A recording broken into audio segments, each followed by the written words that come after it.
ছেড়ে গেছে নারদ। তুমি যখন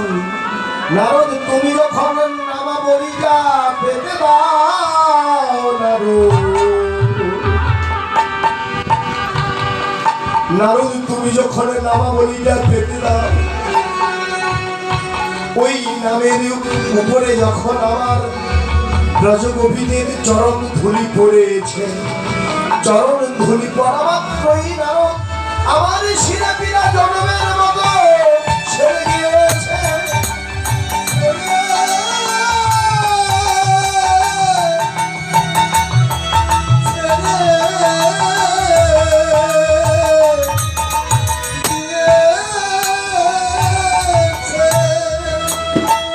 কথা যখন বলেছি, এবার নারদ জিজ্ঞেস করছে, প্রভু তাহলে এই চরণ ধুলি কি করব? সেদিন নারায়ণ বলেছিলেন, নারদ ব্রজগোপীদের চরণ ধুলি, ব্রজগোপীদের চরণ ধুলি বৃথা যাবে না নারদ। শোনো নারদ, আজ আমি ব্রজগোপীদের চরণে ধুলি লাগাবো। আমি সেই দিন বাজে ব্রজগোপীদের চরণ ধুলি অঙ্গে লাগাবো। সেই দিন যাও নারদ, তুমি ব্রজগোপীদের চরণ ধুলি আকাশে বাতাসে ছিটিয়ে দাও। ওই চরণ ধুলি যেখানে গিয়ে পড়বে, সেখানে হবে নদিয়া নগর।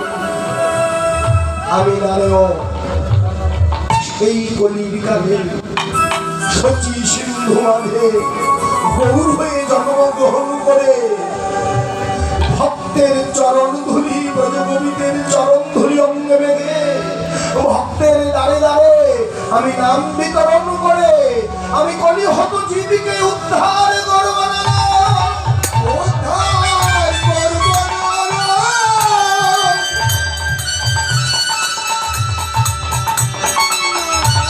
এই দিন হরি নাম দিয়ে নদিয়ার ঘরে ঘরে নামার প্রেম দিয়ে উদ্ধার করব। আর পিতা দগ্ধ পরিণীকে বলব বদন ভরে, তোমরা হরি হরি বলো, হরি বল, হরি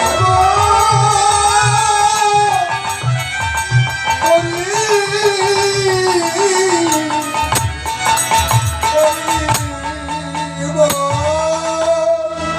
সেই ব্রজগোপীদের চরণ ধুলির ঋণ পরিশোধ করতে,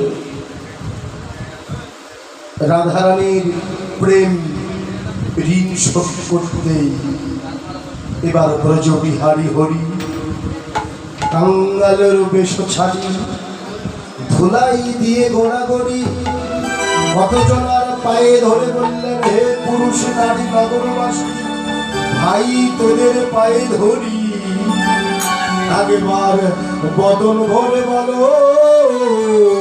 ও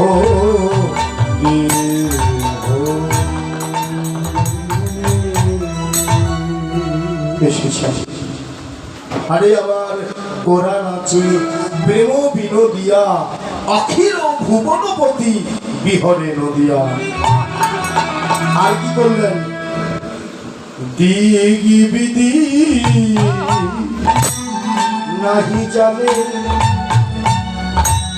নাচিতে নাচিতে,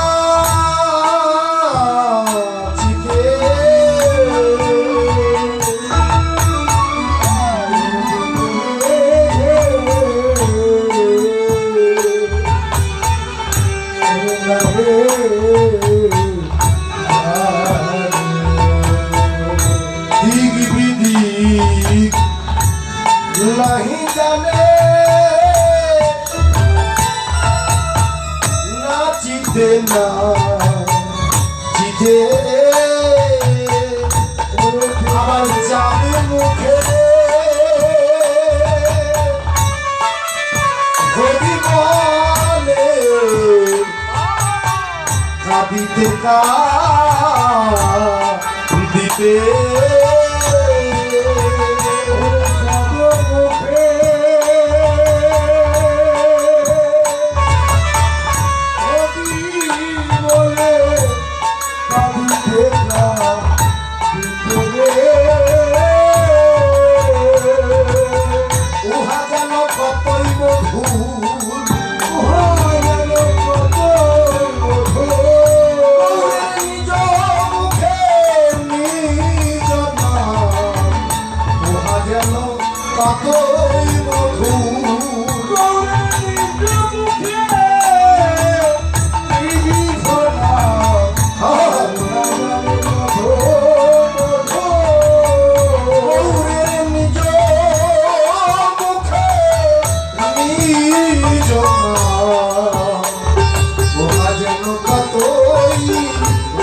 হরি নামের চেয়ে